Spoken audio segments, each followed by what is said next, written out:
All right. Well, welcome back to the channel. Our NBA best bets and predictions here for April 28th. 2 games today: Cavs versus Heat and Warriors versus Rockets. 2 games, game 4s. Yesterday. Disappointment's an understatement. I think the Lakers season is over.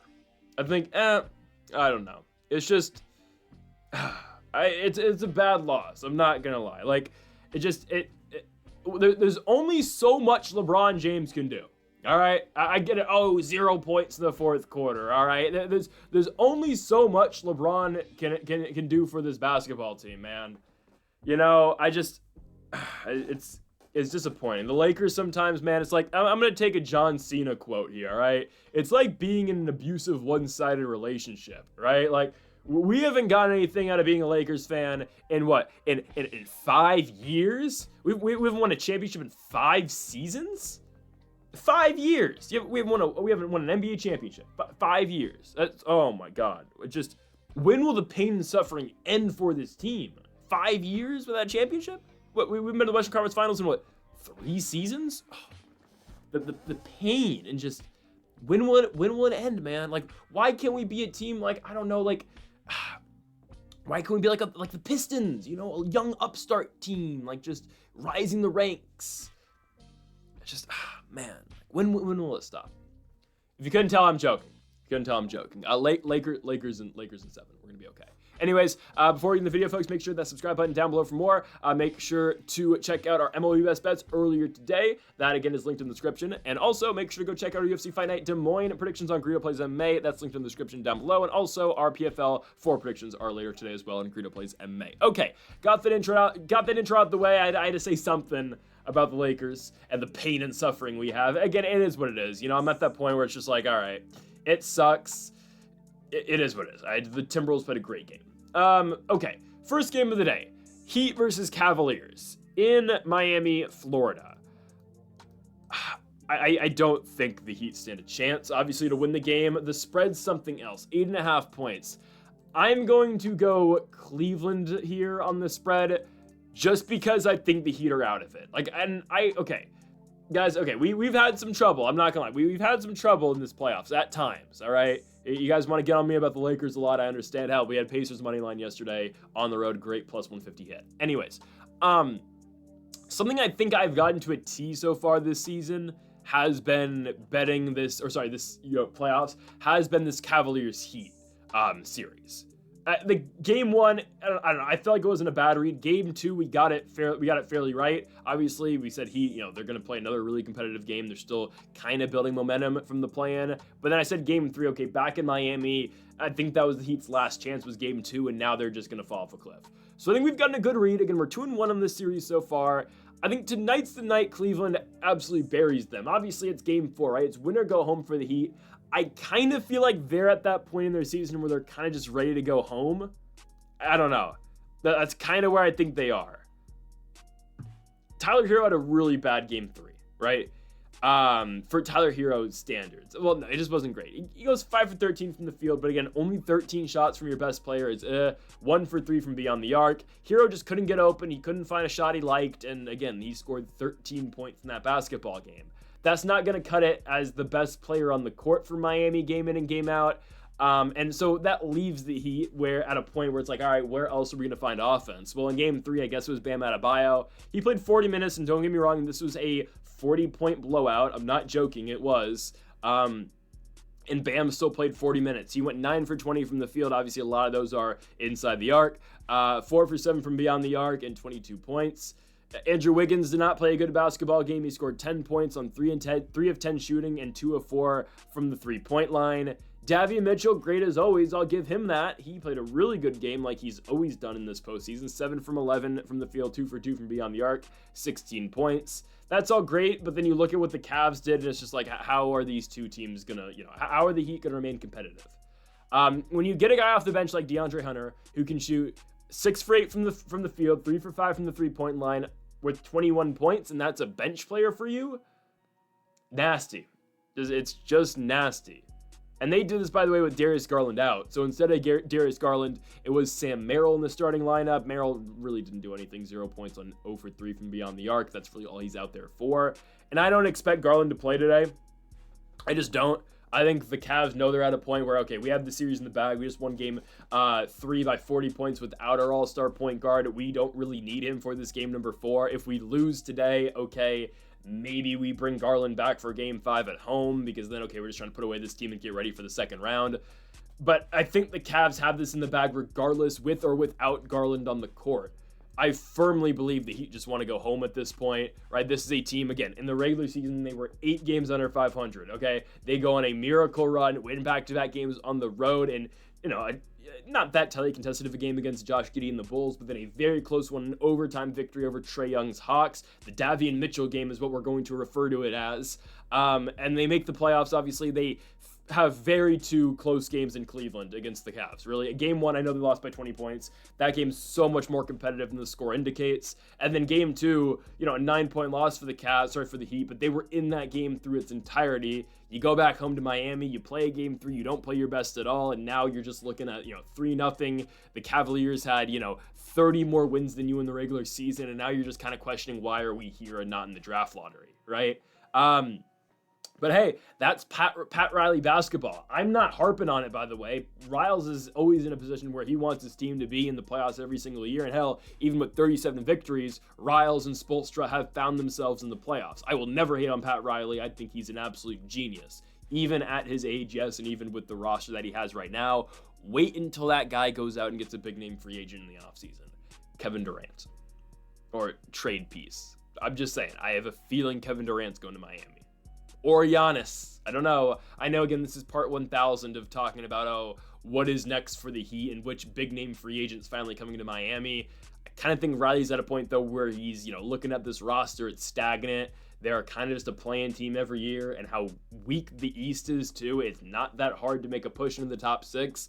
I think Riley's going to make a move in the offseason. I know, again, is the 37-year-old Kevin Durant the solution to all your problems? No. But at the same time, I think, again, that's probably what they're going to try. They'll be in the Giannis sweepstakes, obviously, as well. I think they're going to make a push, though, for KD.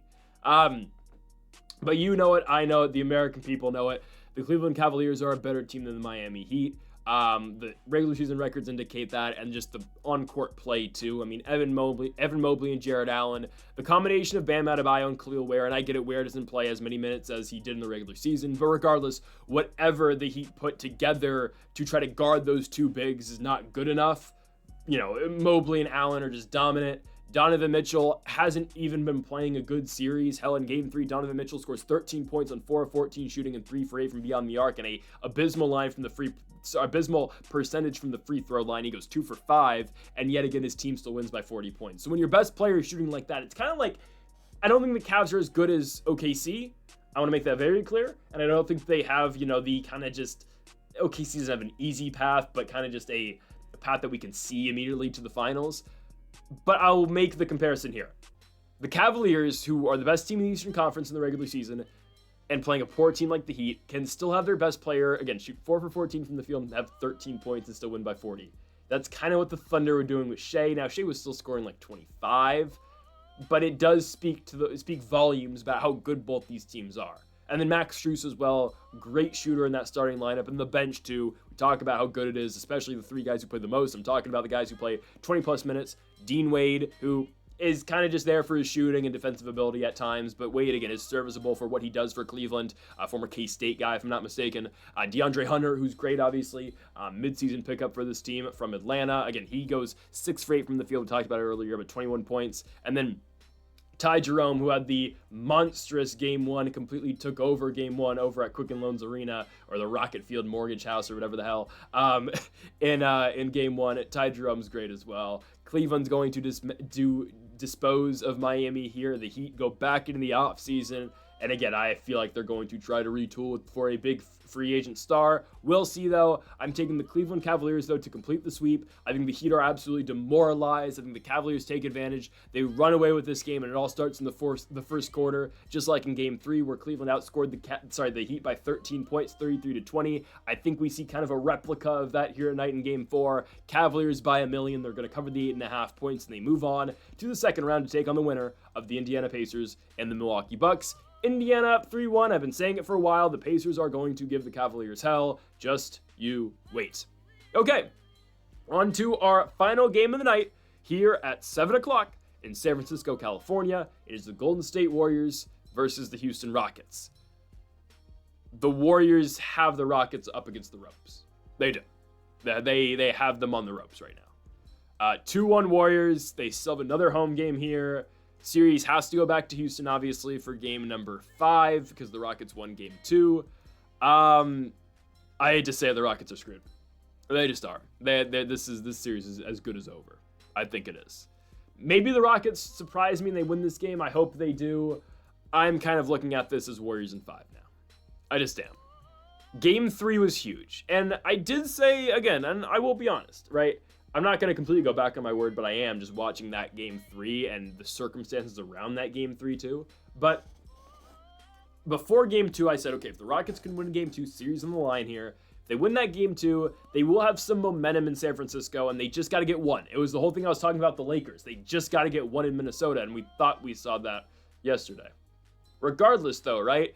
That was the whole thing for the Rockets, and they can still accomplish that tonight by beating Golden State. What changed my mindset on that, and at the time I was still like, okay, like this series is going 7. I don't know who it's going to go to, but I think it's going to go 7 games. My mindset has changed, obviously, because the Warriors beat the Rockets without Jimmy Butler. Yeah, now my outlook on the series has been completely flipped on its head.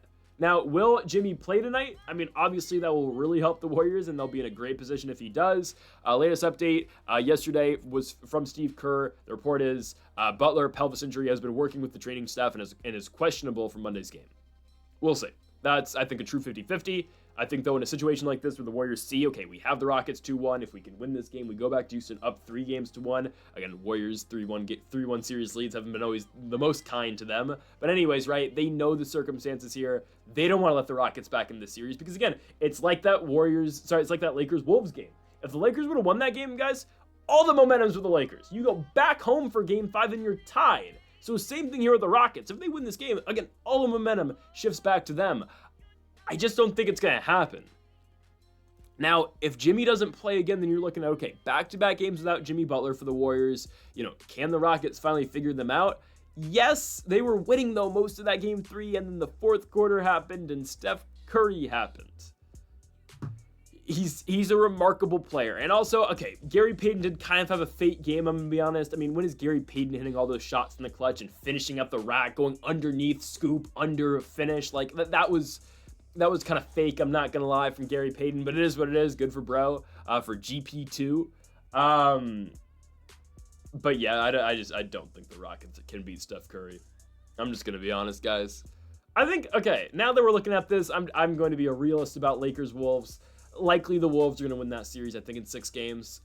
Game 5, and we'll talk about this on Wednesday. Game 5 can go one of 2 ways for the Lakers. It can be, okay, we fully believe we can still win the series. We got to win Game 5. We're going to go back to Minnesota Game 6, and we just got to pull a 3-1, right? DFS said it himself, right? I've seen LeBron come back down to 3-1 before. Who's to say it's any different now? Well, unfortunately, when LeBron came back from 3-1 against the Warriors, we were still in the Obama administration, and LeBron wasn't 40. I'm not trying to be a downer on the Lakers. I'm just trying to, again, I'm kind of just, getting myself ready to see the Lakers get eliminated because that's kind of what's happening here. Okay, trust me, I've been through a lot, right? We haven't won a title in 5 years. Again, the beginning of the video was nothing but a joke. Anyways, though, we're looking at Warriors-Wolves in the next round likely. I think the Warriors lose that. I think the way the Wolves have been playing right now, but who knows? Again, ultimately, I think all these teams are going to lose to OKC. As a fan, I kind of want to see OKC Denver just because, oddly enough, I think that really helps Shea's legacy if he gets rid of Jokic in the playoffs. I think the Clippers are the better basketball team, and I still think they probably do beat the Nuggets in that series, but I think, again, as a fan, it would be more fun definitely to watch Thunder Nuggets before eventually Thunder honestly, Thunder Wolves or Thunder Warriors both work, right? Warriors in the conference finals is ratings, and you also get Shea versus Ant in the conference finals if it's that as well. Regardless, again, we have a long way to go. How the Lakers could still potentially come back. I don't feel great about it, but it is what it is. I also have pondered, okay, the Lakers get by that series and they get the Warriors next. Oddly enough, I think the Warriors are a better matchup for the Lakers than the Wolves are. I don't know. I've come to the realization that I just don't think this Lakers team's all that great. I don't know. We'll get to this again. We have a lot to talk about with that Lakers team coming up on Wednesday, and about how they played all their starters in the second half the entire time. I don't, honestly though, guys, people are going to hate on the move by JJ. I don't. It was the best chance for them to win. Oh no, Gabe Vincent. Oh no, Jackson Hayes. Those are the best 5 guys on the court. My thing with that game is, hey, gotta give credit to the Timberwolves. They played a great game. That was the best possible game the Lakers were going to play. Yeah, they were sloppy. Yeah, AR missed a bunch of shots in the first half. I don't care. That was one of the better games the Lakers could have played. They still lost. It is what it is. You know, Luka's a cone on defense. I get it. But, there's not much else you can do. Now, I know I spent a lot of time talking about the Lakers. Rockets, Warriors. I think the Warriors win. What changes from game 3? I think the only thing that changes is that, okay, the Warriors, if Jimmy does not play, and if he does, it's game over. But if Jimmy does not play, then the Warriors have a newfound confidence amongst them. Okay, well, we just beat this team without Jimmy Butler.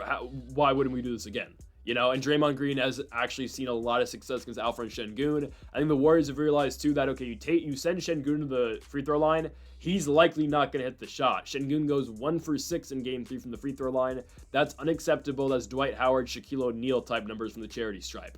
You can't do that. I think the Rockets also suffer from the fact they don't have one scorer that can take over the game, and they have no closer as well. Guys, no one on that entire Rockets team scored 20 points in game 3. Amen Thompson scored 11. Dylan Brooks scored 13. Alfred Şengün scored 15. Fred VanVleet scored 17. Jalen Green 9. Jabari Smith hit some huge threes in the corner. Scored 12 though. Tari Eason 8. Steven Adams 8. They have no one guy who can take over the game. I thought at times it's Jalen Green. And yes, at times it can be Jalen Green. He is the biggest volume and hot and cold player in the entire league. That's what Jalen Green is. And he might have another great game tonight like he did in game 2 in Houston. But there's no reliable guy. Şengün, unfortunately, is getting locked up by Draymond Green, and Draymond Green is looking like, the depoy right now. He is. It's Evan Mobley, obviously, and Dyson Daniels should have won it, but regardless, right, Draymond's looking great defensively now. And the Warriors offensively, well, okay, Steph Curry. Do I need to say more? The rest of the starting lineup wasn't really good. It was the bench unit. It was Buddy Hield, who hit some huge threes, and it was Gary Payton as well. Another thing that needs to be noted, right, the Warriors just played a god-awful first half. They played a god-awful first half, and somehow they were only down by 3 points going into the halftime locker rooms. And they were down 2 points going into the fourth, and they took over that game in the fourth quarter. I think it's the Rockets' inability to score. They can play a great defensive half of basketball like they played in the first half against the Warriors. And the Warriors are missing their best defender, right, in Jimmy Butler. And yet, Houston played a great half, and then you look at the scoreboard, and they're up 3 points. This team was up huge early second quarter. They were up by 10.